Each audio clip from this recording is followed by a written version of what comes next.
आपके सामने है class 6 English chapter number 3। Cats paradise is lost and regain. Chapter के टाइटल का मतलब है बिल्ले का स्वर्ग पहले गुम गया और फिर उस बिल्ले ने वापस पा लिया। इस चैप्टर के राइटर हैं एमाइल जोला। जन्म हुआ था 1840 में, डेथ हुई 1902 में। कैट पैराडाइज नाम का ये चैप्टर पब्लिश हुआ 1864 में। एमाइल जोला बहुत बड़े एनिमल लवर थे। ये कहानी एक एंगोरा नाम की प्रजाति के एक बिल्ले की है जो घर के बाहर की ज़िंदगी जीना चाहता है। ये कहानी एक इंडोर कैट और आउटडोर कैट के बीच के अंतर को बताती है। आउटडोर कैट को हम टॉम कैट भी कहते हैं, यानी आवारा बिल्ली।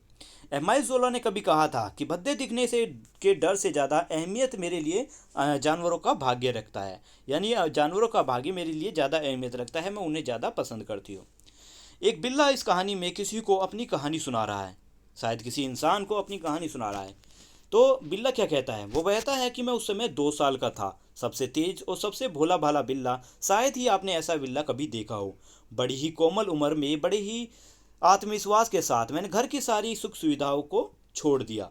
भगवान का शुक्रिया अदा भी नहीं किया कि भगवान ने मुझे आपकी आंट के साथ रखा।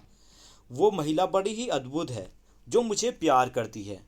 हमारे अलमारी के नीचे मेरा खुद का एक बेडरूम है, बहुत ज़्यादा सुविधाजनक, और 3 ब्लैंकेट है उसमें, यानी 3 कंबल है उसमें। यहाँ का खाना भी उतना ही अच्छा है जितना कि बेड। ना ही ब्रेड, ना ही सूप, कुछ भी नहीं। मुझे सबसे ज़्यादा पसंद है लवली रेड मीट। और इन सभी सुविधाओं के बीच भी मेरी खुद की एक इच्छा है, खुद का एक सपना है। मैं इन आधी खुली खिड़कियों से बाहर निकलकर छतों पर भाग जाना चाहता हूँ।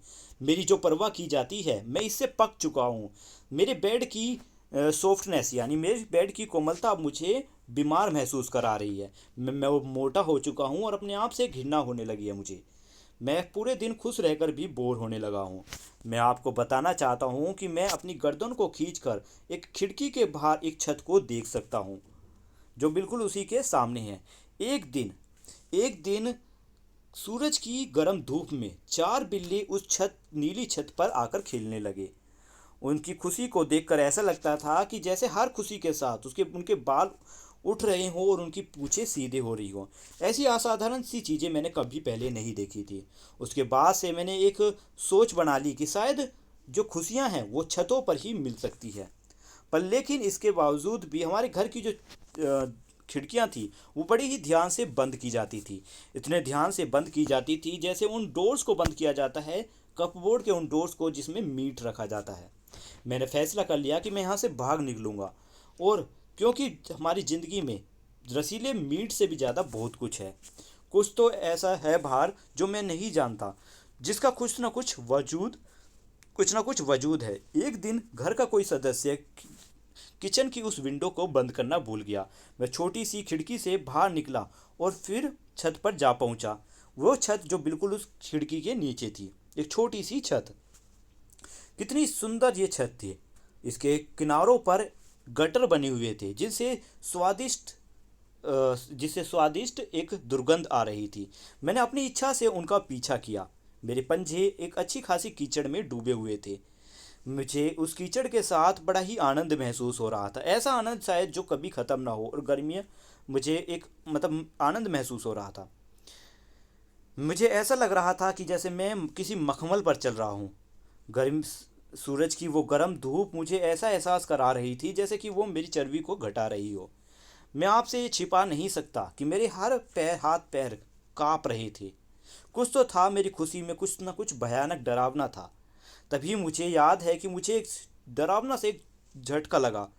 जैसे ही मुझे झटका लगा तो मैंने अपनी पकड़ उन टाइल्स पे से खो दी और 3 बिल्ले ऊपर से कूदते हुए मेरे पास आए और मुझे डराने वाली आवाज़ निकाली, एक म्याऊं की आवाज़ निकाली, जिससे मुझे डर कर मुझे लगभग बेहोश ही होने वाला था। पर उन बिल्लों ने मुझे देखकर सिर्फ कुछ शब्द कहे। उन्होंने कहा ये तो सिर्फ एक डरपोक मोटा बिल्ला है। और उन्होंने बताया कि वो सिर्फ म्याऊं सिर्फ एक जोक था, म्याऊं की आवाज़ सिर्फ एक मजाक के तौर पर निकाल रहे थे। फिर मैंने उनका फिर मैंने उनको ज्वाइन कर लिया, उनके साथ हो गया और मुझे बड़ी ही खुशी हुई। ये बहादुर बिल्ले उतने मोटे नहीं थे जितने कि मैं था।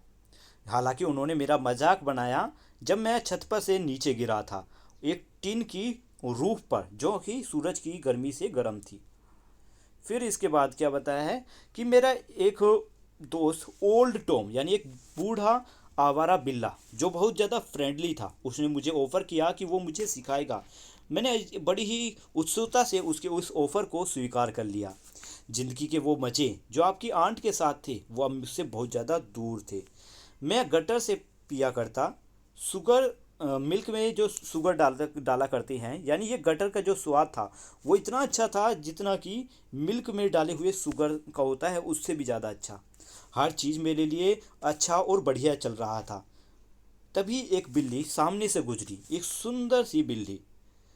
उसकी नज़रों ने जैसे मेरे अंदर की गहराइयों को छू लिया हो और मेरे अंदर के इमोशंस को जगा दिया हो। मेरे शायद सपने में ही ऐसी सुंदर बिल्ली कभी देखी थी।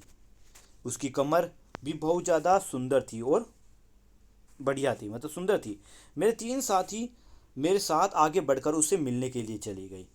मैं ये भी बता सकता हूँ कि मैं अपने सभी दोस्तों में सबसे आगे था अपनी तारीफ़ करने में उस सुंदर बिल्ली की। तभी मेरे एक साथी ने मेरे गले पर काटा। मैंने एक कराहने की आवाज़ निकाली।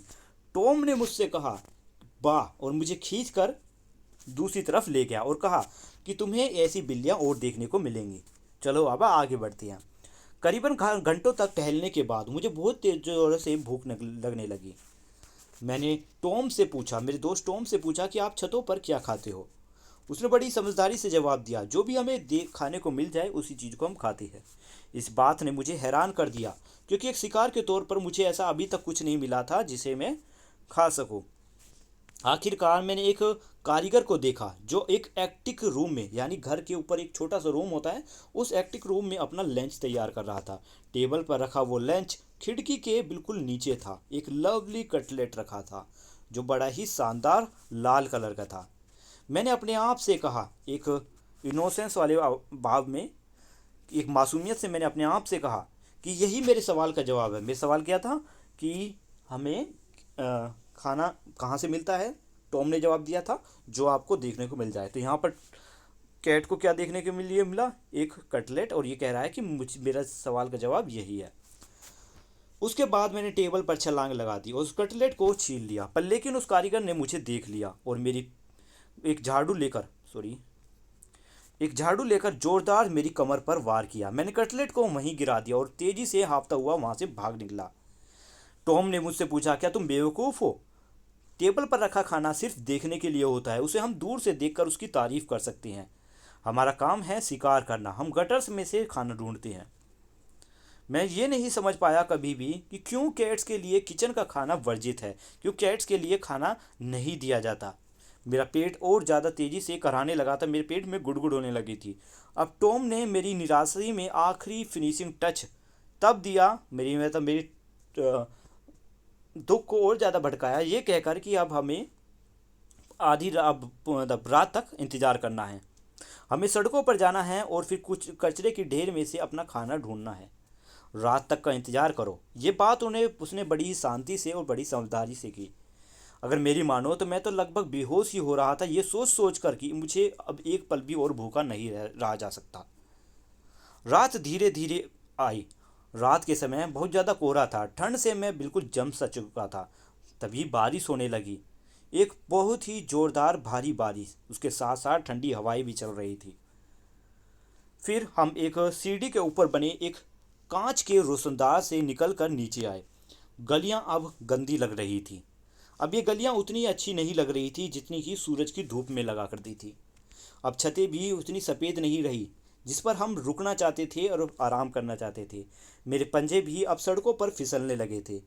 मैंने दुख से सोचा उन 3 ब्लैंकेट्स के बारे में, यानी मुझे बड़े दुखी होने के बाद मुझे अपनी यादें आने लगी कि मेरे पास 3 ब्लैंकेट थे और बड़ी ही सुख सुविधा थी। हम सड़कों पर पहुंचे हुए मुझे ज़्यादा देरी भी नहीं हुई थी कि मेरे दोस्त टॉम अब कांपने लगा था। वो नीचे की तरफ झुककर घर की दीवारों के साथ घसीटता हुआ आगे बढ़ने लगा और मुझसे कहा कि मेरा जैसे मैं कर रहा हूँ वैसे ही करो और मेरे साथ साथ पीछे चलते रहो। एक दरवाजे के पास पहुंचकर उसने ज़्यादा देरी ना लगाई एक घर में छिपने के लिए, और फिर बड़ी संतुष्टि से अपनी आवाज़ निकाली, परिंग वाली आवाज़ निकाली। जब मैंने उससे पूछा कि आखिर चल क्या रहा है, तो टॉम ने मुझसे जवाब दिया, क्या तुम उस इंसान को देख रहे हो जिसके पास बास्केट है और हुक है? मैंने कहा हाँ, मैं देख रहा हूँ। टॉम ने कहा अगर उसने हमें देख लिया तो वो हमें पकड़ लेगा और हमें भून कर पका देगा। मैंने कहा कि भून कर पका देगा? जो सड़कें हैं यहाँ पर हमारे लिए रहने की कोई जगह नहीं है, यहाँ हमें खाने को नहीं मिलता, पर लेकिन हम दूसरों का खाना बन जाते हैं। पर लेकिन इसी दौरान कुछ कूड़ा कचरा एक दरवाजे के सामने डाला गया। बड़ी ही निराशा के साथ भी मैं उसके साथ, नाउमीदी के साथ मैं उसमें कुछ ना कुछ ढूंढने लगा। 2 से 3 पतली पतली हड्डियाँ उस कचरे के राख के ढेर में से मैंने निकाली और उस महसूस किया कि एक सच में एक ताज़ा मांस कितना स्वादिष्ट हो सकता है। मेरे दोस्त टॉम भी उस कचरे में से एक आर्टिस्ट की तरह, एक कलाकार की तरह उसमें से खाना ढूंढ रहा था और मैंने भी पूरी रात वैसे ही किया जैसे वो कर रहा था। हर एक पत्थर को, सड़क के हर एक पत्थर को जांच रहा था। हमने ज़्यादा जल्दी नहीं की और करीबन ऐसे करते करते 10 घंटे बीत गए। 10 घंटे बीतने के बाद भारी बारिश होने लगी। वो बहुत तेज़ बारिश हो रही थी। मैंने कहा कि ये बुद्धू सी, मूर्ख सी सड़कें हैं, बेकार की आज़ादी है, क्यों मैंने अपनी उस कैद को छोड़ दिया। सुबह के समय टॉम ने ध्यान दिया कि मेरी जो स्थिति है वो अजीब हो चुकी है, मेरा शरीर ढीला ढाला हो चुका है। तो टॉम ने एक अजीब सी आवाज़ में पूछा, क्या तुमने रात काफ़ी खाना खाया? तो मैंने जवाब दिया, हाँ मुझे बहुत खाने को मिला। टॉम ने पूछा, क्या तुम अब वापस घर जाना चाहते हो क्या? मैंने कहा, हाँ मैं घर तो जाना चाहता हूँ, पर मुझे अब घर वापस मिलेगा कैसे? मैं कैसे घर तक जा पाऊँगा? मुझे तो पता ही नहीं है कि वो घर कहाँ है। टॉम ने कहा, चलो मेरे साथ, मैं जानता हूँ कि तुम कहाँ से आए थे। मैं जानता था कि तुम जैसा मोटा बिल्ला आज़ादी की इस खुशी को महसूस नहीं कर पाएगा, इसको नहीं झेल पाएगा। मैं जानता हूँ तुम कहाँ से आए थे, मैं तुम्हें दरवाजे तक छोड़ दूँगा। इतना कहते ही वो मुझे दरवाजे पर ले आया। ठीक है, ये सभी बातें उसने बड़ी ही शान से कही और मुझे दरवाजे पर ले आया और बिना किसी हाव भाव के, बिना किसी इमोशन के वो मुझे दरवाजे पर छोड़कर मुझे अलविदा कहने लगा। मैंने कहा, नहीं, हम इस तरीके से एक दूसरे से अलग नहीं हो सकते। चलो मेरे साथ आओ, हम एक साथ एक बेड को शेयर करेंगे, साथ खाना खाएंगे। और मेरी जो मिस्ट्रेस है, यानी मेरी मालकिन है, वो बड़ी बड़ी ही शानदार महिला है, बहुत ही अच्छी महिला है। मैंने अपनी बात ख़त्म भी नहीं की थी, तभी टॉम ने मुझे बीच में ही रोककर बड़ी बेरुखी से कहा, चुप हो जाओ, तुम बेवकूफ़ हो। ये जो सॉफ्टनेस है, ये जो आरामदायक ज़िंदगी है, ये तो मुझे मार ही डालेगी। ये तुम्हारी आरामदायक ज़िंदगी सिर्फ बेकार बिल्लियों के लिए है, मुझ जैसे के लिए नहीं।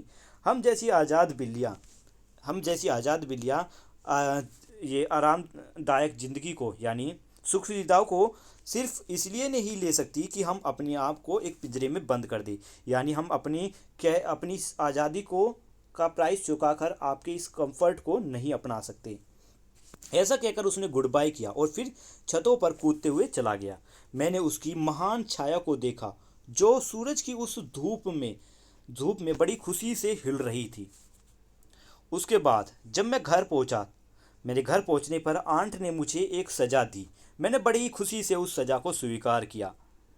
फिर मैं ये भी बताना चाहता हूँ कि उस पनिशमेंट को खुशी से साथ सहने के साथ साथ मैं उस कंफर्ट को भी महसूस कर रहा था, उन सुख सुविधाओं को भी महसूस कर रहा था। जब मुझे थपथपा रही थी तो मैं उस मीट के बारे में सोच रहा था जो मुझे वो इसके बाद देने वाली है। और आप देखोगे कि आखिर में क्या हुआ। जब मैं घर पहुंच गया, घर पहुंचकर एक चिमनी के लपटों के सामने अपने आप को, अपना शरीर खींचते हुए, यानी स्ट्रेच करते हुए, एक सच्ची खुशी, एक सच्चा स्वर्ग, एक मेरे मालिक जो मुझे कभी बंद कर देते हैं, कभी कभी पिटाई भी लगाते हैं, पर लेकिन जब चाहे तब मुझे मीट खाने को मिलता है। यही तो है ज़िंदगी। अब देखो यहाँ पर जो बिल्ली है वो कहती है कि उसके लिए ये स्वर्ग अच्छा है, पर लेकिन हमने थोड़ी देर पहले पढ़ा था वो आवारा बिल्ली टॉम कैट कहती थी कि इसलिए उसके लिए बाहर की ज़िंदगी अलग है। यानी सभी का नज़रिया अलग है, सभी अलग नज़रिए से देखते हैं। किसी के लिए स्वर्ग अलग होता है और किसी के लिए स्वर्ग दूसरा होता है। तो चलिए यहाँ पर कहानी ख़त्म होती है। क्वेश्चन आंसर का लिंक आपको वीडियो के डिस्क्रिप्शन से मिल जाएगा। वीडियो कैसी लगी इस बारे में कमेंट में लिखकर ज़रूर बताएं। अगर वीडियो अच्छी लगी है तो लाइक ज़रूर करना। Thank you, have a nice day. मिलते हैं नेक्स्ट वीडियो में, तब तक के लिए बाय बाय।